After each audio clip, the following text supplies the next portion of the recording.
Bathroom Breaks and Bedtime Tales presents The Wizard of Oz by Sevastian Winters. Afterlife. Most folks die and go where they're told, up, down, somewhere in between. The righteous wake to the hum of harps and the smell of lavender. They stroll through golden gates where dead dogs wag their tails and long-lost lovers sip tea beneath bloomin' trees.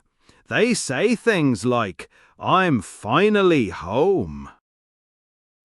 Others wake in fire, and some wake in line, long line, cold floor, flickering lights, bureaucrosity stacked to heaven's rafters and back. That's purgatory, waiting for someone to figure out what box you fit in. But when John Michael Osborne died, not one gate opened. Not even the weird side ones. The angels refused him, said he bit too many bats and broke too many commandments, said he pissed on the Alamo and once tried to snort ants. The demons refused him too, said they didn't want the trouble, said the guy gave hell a bad name, too chaotic, too loud, unstable, they said. And so the great cosmic ledger stalled. The clerks in white robes scratched their heads. The devils in sunglasses shrugged. Until finally, someone at the back of the line whispered a single word: Oz. And the whole afterlife went quiet, because nobody gets sent there. But Ozzy did.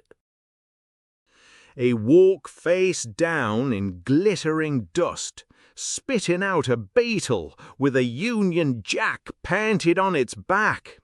The sky above him bent like stained glass in a microwave.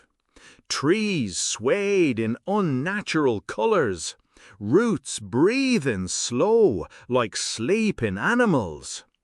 A low, humming chord played through the air like feedback caught in the clouds. He rolled onto his back and groaned, "Sharon?" No answer. He sat up, clutching his head. Bloody hell! Where the fuck am I now? This ain't Birmingham, ain't heaven, and it sure as shit ain't hell. Looks like a fucking acid trip at a baby with a disco ball. He stood, swaying slightly, and wiped glitter off his leather pants. A sign nearby shimmered into view. Welcome to Oz. Population no one knows. A breeze kicked up. The letters rearranged themselves. Welcome to Ozzy. Population 1. He squinted at it. Well, that's a bit fucking ominous, innit? A golden path stretched out before him, but it wasn't brick, not really. More like golden vinyl records, all fused together in a winding track. Each step thudded beneath his boots like a bass drum. The road pulsed with rhythm. He looked around. No tour bus, no rider, no fucking map. And then music. A distant guitar lick, wailing and wild. a scream, high and tinny, echoing from far off. Ozzy grinned. Well, guess I'll follow the noise. Track 2. The Scare Bat. The yellow brimstone road twisted like a power cable in the wind, leading Ozzy through fields of writhing puppies that smelled like weed and childhood. Birds with mohawks chirped Sabbath riffs. At one point, a mushroom grove tried to harmonize Crazy Train as he passed. He flashed them the devil sign with both hands. Solid effort, lads. It wasn't long before he reached a crooked cornfield where the stalks whispered secrets about the moon. In the center stood a scarecrow, except it wasn't quite a crow, and it sure as hell wasn't scary. It was a bat, sort of. A man-sized bat propped up on a cross, wings stitched together with guitar strings, its head missing entirely. Ozzy tilted his own head. Well, fuck me sideways. The thing twitched. "Aye," Ozzy said, stepping closer. "You alive or what?" The bat creature stirred again, a raspy voice groaning from somewhere in its chest. "Lost my head." Ozzy laughed. "Haven't we all, mate?" He looked around and spotted the head lying in the weeds nearby. It blinked at him. "I can hear you walking," it grumbled. "Bit rude not to say aye." Ozzy picked it up, wiped off a cobweb, and squinted into its glowing red eyes. "You a vampire or some shit?" "I'm a scare bat," it said, like it was obvious. "Meant to keep the crows away from the crop, but ended up scaring myself off the damn post." "You sound like Lemmy if he'd gargled battery acid." "Thank you," the head said, beaming. "High praise." Ozzy reattached the head and stepped back. The scarebat stretched its wings with a wet snap and dropped to the ground like a failed stage dive. It rolled, stood, dusted itself off, and bowed. "You, sir, are my saviour. I owe you my head, clearly. Who are you?" "Ozzy," he said. The scarebat's eyes widened. "The Ozzy?" "The one and only." "Prince of Darkness?" "In the lever, mate." The bat gave a low whistle. "Well, hell's got nothing on this day." Ozzy shrugged. "I think I'm supposed to be on some sort of quest. Something about finding meself, or saving something, or I don't know. Just felt right to walk the road." The scarebat nodded solemnly. "Then allow me to join you. I've been stuck in that field so long I started talking to me own ass." Ozzy laughed. "Better than talking to management." And so they set off. One Prince of Darkness, one reattached scarebat, strolling down the yellow brimstone road like they had all the time in the afterlife. Behind them, the corn whispered, "He's back, he's back, he's back." The road ahead hummed louder. Something was waiting, and it had a beat. Track 3, The Rusted Roadie. The forest they entered next wasn't made of trees, not really. The trunks were stacks of old amplifiers, Marshall and Fender, piled high and covered in moss. Their leaves were shattered cymbals. Vines of guitar cable hung low and hissed with static. Somewhere in the dark, a hi-hat sizzled like a snake. Ozzy reached out and touched one of the amps. It moaned. "Fucking hell," he muttered. "Even the trees are knackered." The scarebat crept beside him, sniffing the air. "Smells like burnt toast and broken dreams." "Yeah," Ozzy said. "Smells like a tour." A low, mechanical groan came from deeper in the forest. It was the sound of an amp blowing out during a solo, drawn out into a death rattle. They followed it. There, slumped against a tree of stacked subwoofers, sat a massive figure, metal limbs rusted over, body covered in faded band stickers and duct tape. His chest was an amp head with a broken dial. His jaw hung open like a stage light rigged wrong. One eye was a cracked tuner knob. He looked up at them, sparks dribbling from his shoulder. "You got a 9-volt?" he asked. Ozzy blinked. "You a fucking transformer?"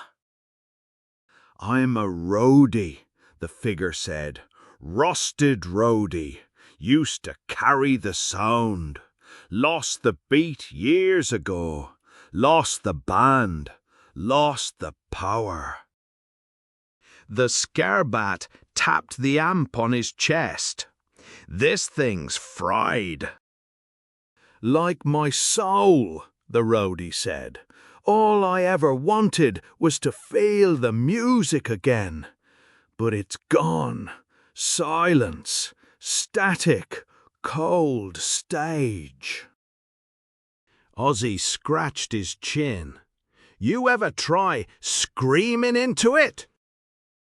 "What?" Ozzy stepped forward, planted both feet, and let loose a guttural wail that shook the forest to its roots. "Ah! Ah! Gah! Gah!"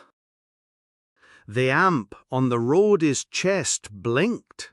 A soft glow returned to the dial. His limbs twitched. A snare drum in the distance picked up the rhythm. He stood. "Holy shit," he said. "I felt that." Ozzy grinned. "Still got it." The roadie flexed his arms. "I can carry the beat again. I can carry you." "Easy now," Ozzy said, patting his arm. "No one carries Ozzy but Sharon and Gravity." "Can I come?" Ozzy looked him up and down. "You got wheels?" "Tank treads," the roadie said, flipping up his boots to reveal caterpillar tracks. "Custom job, stadium grade." "Fucking A, you're in." And so they marched on, Ozzy, the scarebot, and the rusted roadie, into the rising feedback storm that waited at the edge of the woods. Something was coming, and it wasn't gonna be acoustic. Track 4, The Shredding Lions Solo. They hit the plains by sundown. The road leveled out, the trees thinned, and wind carried the faint smell of hairspray and regret. A massive neon sign blinked ahead, hovering in the sky like a casino mirage. The Den, all ages, open jam, no posers.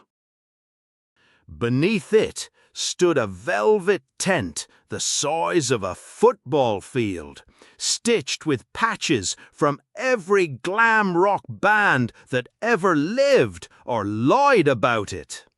Inside, a crowd was already gathered, heads bobbing, claws clapping, tails twitching. Center stage, trembling, stood a lion in zebra-striped pants and a leather vest with no shirt. His mane was teased to the sky. He held a glittering flying V guitar in both paws, shaking like he was about to puke. He's been up there 3 hours, still hasn't played a note. Ozzy shoved to the front. Oi, you gonna solo, or you just pausing for your Tinder pic? The lion looked down, eyes wide with panic. I'm trying. Every time I start, I think they'll boo. I think I'll hit the wrong note. I think they'll find out I'm not really metal. Ozzy blinked. You a fucking lion, mate. I'm a fraud, he whispered. I practice in secret, in the woods, with headphones. I've never finished a solo, not even once. The crowd started to murmur. A heckler in the back threw a beer can. The lion flinched. Ozzy marched on stage, snatched the mic. You lot, shut the fuck up! This bloke's got fire. He just don't know it yet. You turned to the lion. You scared? Yes. Good. That means you give a shit. Now listen, there ain't no right note. There's just the next note. Play like the devil's got a gun to your bowls and God's begging for an encore. The lion stared at him. Then he roared. A real raw, deep, primal, gut-shaken. He strummed a single chord and it lit the tent on fire. Not literally, but emotionally. The crowd howled. He played another, then another, faster, louder, wilder. The notes bent like steel and bled like rain. Ozzy's grin stretched ear to ear. The solo was messy, unhinged, perfect. By the end, the lion collapsed to his knees, panting, guitar smoking. Ozzy walked over and helped him up. Feel better? The lion nodded, dazed. I think I just pissed myself. Rock and roll, Ozzy said. You're a-comin' with us. And so the four walked on, man, bat, machine, and lion, toward the emerald glow at the horizon. The city loomed now, pulsing with promise. Something wicked was waiting, and it wanted Ozzy's voice. Track 5. The Lure of the Emerald After Party. The road turned to neon as they approached the city bricks of emerald glass lit from within, humming at the frequency of 1,000 concert halls. The skyline shimmered like a stack of gold records left out in the rain. And floating above it all, suspended by wires so thin they cut the sky itself, hung a sign in flickering cursive. The after party never ends. The after party never ends. At the gates, 2 bouncers shaped like giant credit cards blocked their path. One had a barcode for a mouth.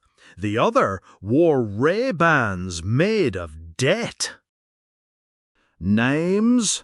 The left one grunted. Ozzy, Prince of Darkness, former Batbiter, occasional television husband. The card man scanned him. Access denied. Soul unlicensed. Fuck off, Ozzy snapped. I got more soul than both of you laminated pricks put together. The bouncer paused. A shiver ran through the gate. A new message blinked. Provisional access granted, subject to performance. They stepped through. The crowd parted like a glitter-drenched sea. The Emerald City wasn't a city, it was a club. Skyscrapers pulsed like speakers. Roads curled and spun beneath their feet like record players. Creatures of all kinds slinked through the smoke. Wolves in sequin jackets, pop stars made of light, backup singers with snakes for microphones. In the center of it all, seated on a throne of gold-plated tour buses, lounged the corporate witch of the West. Her teeth sparkled with sponsorships. Her fingers dripped with endorsement rings. Her eyes were perfectly dilated to match the lighting scheme. She was flanked by assistants on rolling stools, feeding her contracts through a platinum shredder and reprinting them twice as long. Her voice was silk soaked in poison. Well, well, if it isn't the original madman himself, come to sing me a lullaby, Ozzy. He scowled. I didn't come here to kiss ass. Of course not, she purred. You came here to matter. Poor lost little legend, wandering the afterlife with your patchwork band of B-sides. But I can give you purpose. She raised a jeweled hand. A floating projection flickered to life. Ozzy, frozen mid-scream, mic in hand, arms wide. Behind him, a stadium of ghosts. I'm offering you the eternal tour, she said. You sing for me forever. I'll make you younger, stronger. No more forgetting lyrics. No more voice cracks. No more dying. Ozzy narrowed his eyes. What's the catch? No catch, she lied. You want my soul? She smiled wider. Just your voice. I've already bought your catalogue. I just need the final performance rights." The rusted roadie clenched his fists, gears grinding. The scarebat hissed through his fangs. "Don't sign." The shredding lion backed up. "It's a trap. All that glitters is probably a pyramid scheme." But Ozzy held up a hand. He looked at the projection. He saw himself, powerful, ageless, worshipped. Then he saw the chain wrapped around his ankle, hidden in the light.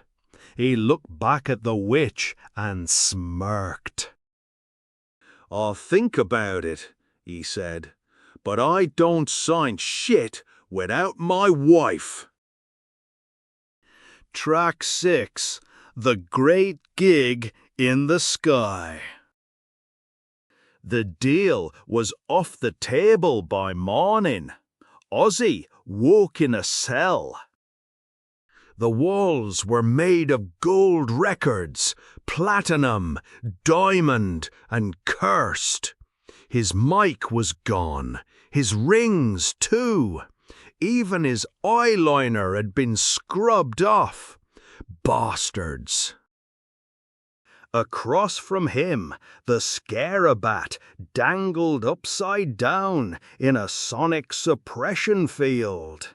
His wings twitched like broken metronomes. The rusted roadie had been disassembled, arms in one corner, legs in another, heart amp flickering on a tray like a dying firefly.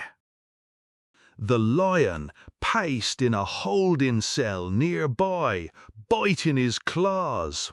"I knew it! I knew it! No one says yes to eternal contracts, not even eternal people." Ozzy slumped on the floor. "No mic, no guitar, no lighter. I've been stripped down to me fucking bones." The witch's voice crackled over a speaker hidden in the ceiling. "John, don't be dramatic. You're not a prisoner. You're talent.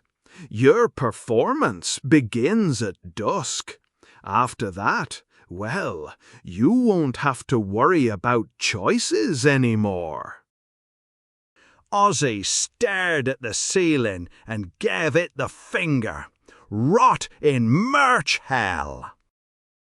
That evening, they dressed him. Black robes with gold stitching. A collar shaped like a platinum record. A mic welded into a scepter. A crown of headphone wire. They led him to the stage. The crowd was infinite. Not living, not dead, just watching. Billions of eyes blinking in sync with the beat. The corporate witch floated above it all, arms raised. "Tonight," she said, "he performs his Saul." Ozzy took the stage. He looked down. The mic scepter burned in his hand. Then he closed his eyes. He thought of Sharon, of the kids, of the bat, of the days when it was just raw knives and no one gave a fuck what label you were on. He thought of every note he ever hit wrong and still sold out the arena. And he laughed. The mic caught it. The laughter grew. It shook the rafters. The scepter cracked. The mic exploded. and from the shards rose a scream so deep, so real, so unfiltered, it cut through the witch's glamour like a knife through vinyl. The suppression field around the scarebat popped. The roadie's heart surged, his limbs snapped back together. The lion's claws gleamed gold, and together they tore through the stage. The witch shrieked, her eyes glitching between currencies. "You can't do this! I own you!" Ozzy bared his teeth. "You rented me, love, and your lease is up." He picked up a broken mic stand, twirled it like a staff, and drove it straight into the witch's holographic chest. She screamed, and the Emerald City blacked out. The after-party ended, but the real show was just beginning. Track 7. Live at the end of the world. The power went first. Every light in the Emerald City shattered in sync, raining sparks and silence. The floating stages fell from the sky like disco meteors. The roads cracked and paled back into raw earth. The holograms twitched once, like ghosts caught mid-dance, and vanished. And in the stillness, music, real music. Not piped in, not processed, not auto-tuned to the teeth. Just the growl of a guitar warming up, the hum of an amp resurrected, the slow, rolling thunder of a kick drum finding its pulse. The roadie stood dead center on the ruined stage, arms raised like a preacher. His chest glowed like a furnace. Behind him, the scarebat floated, his wings spread wide, veins glowing red. He screamed into the void, and the void screamed back. The lion spun in from the side, mane billowing, a golden guitar in hand. No stage fright now, only fury. And then came Ozzy, rising through the smoke like he'd been born there. No crown, no costume, just leather, sweat, eyeliner, and blood. He grabbed the mic. "I've been dead 5 fucking minutes and already broke the afterlife." The crowd, what was left of it, erupted. The Lyle, the freaks, the forgotten, all the ones who never fit into heaven's neat little boxes or hell's open flames. He looked out at him. "This one's for the ones who got sent to the wrong damn place." And they played, not a song, not a set list, a reckoning. Every chord cracked the sky. Every scream bent the rules of death. The corporate witch tried to crawl from the ruins, her body stitched together with abandoned contracts and dying brands. She raised a trembling hand. Ozzy flicked his mic stand. It hit her right between the eyes. Her form shattered into shards of stock options and fading influencer deals. And the last chorus roared over her grave. No encore, no merch booth, just silence and smoke. and in the middle of it, Ozzy knelt, panting. The roadie leaned down. "What now?" Ozzy looked up at the dark sky, now slowly turning a soft, eerie shade of dawn. "I need a shower." Track 8. The New Wizard. The Emerald City lay in ruins. But ruins aren't the end. They're the bones of something new. The golden road cracked and curled into a spiral, leading not to a throne, but to a circle of amps wired into the earth. At its center stood a mic stand, rebuilt, burnished, humming with life. The scarebat landed beside it, shaking glitter from his wings. The roadie tuned the wind. The lion lit a cigarette with his claw. And Ozzy stood alone before the mic. He didn't speak, didn't need to. The crowd gathered, not for worship, but for truth. Not for answers, but for noise. A voice carried on the air, not from the sky, not from above, but within. Some souls don't go to heaven or hell. Some souls go to Oz. And when Oz is broken, they fix it. Louder, stranger, together. A ripple went through the crowd. From the ruins of the Emerald City rose scaffolding and cables, velvet ropes and pyrotechnics, not a castle. A venue, a place for the forgotten, the too loud, the unmarketable, the too weird to die. And at the heart of it all stood Ozzy. Not king, not saint, not prisoner. Wizard. Not the kind with spells or scrolls, the kind with a mic. He turned to his ragged band. "Let's fucking build something weird." And they did, and they still are.